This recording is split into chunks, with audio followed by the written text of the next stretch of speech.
Hi friends, మనం Amazon shopping వోచర్ని ఎలా redeem చేసుకోవాలో ఇప్పుడు చూద్దాం. ముందుగా అమెజాన్ పే మీద క్లిక్ చేయండి. క్లిక్ చేశాక మీరు ఇలా కిందకి వెళ్తే గిఫ్ట్ కార్డ్స్ అని కనిపిస్తుంది, దాని మీద క్లిక్ చేయండి. అమెజాన్ గిఫ్ట్ కార్డ్ యాడ్ చేయాలంటే ఫస్ట్ యాడ్ ఏ గిఫ్ట్ కార్డ్ ఉందో దాని మీద సెలెక్ట్ చేసుకోండి. నేను రెడీమ్ చేసేది అమెజాన్ షాపింగ్ వోచర్. యాడ్ ఏ వోచర్ అని ఉందో దాని మీద క్లిక్ చేయండి. క్లిక్ చేసి మీ కోడ్ని ఇక్కడ ఎంటర్ చేయండి.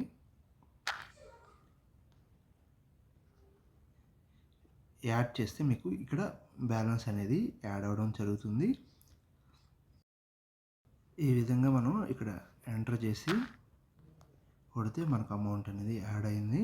ఈ వోచర్ ఆల్రెడీ యూజ్ చేశాను. ఇక్కడ చూస్తే అమెజాన్లో 50 రూపీస్ యాడ్ అయింది. నేను ఈ 50 రూపీస్ వోచర్ని 35 రూపీస్కే పర్చేస్ చేయడం జరిగింది. అది ఎలా చేయాలో నేను ఫుల్ వీడియో పెట్టినాను, అక్కడ నుంచి చెక్ చేసుకోండి. Thanks for watching tech news Telugu.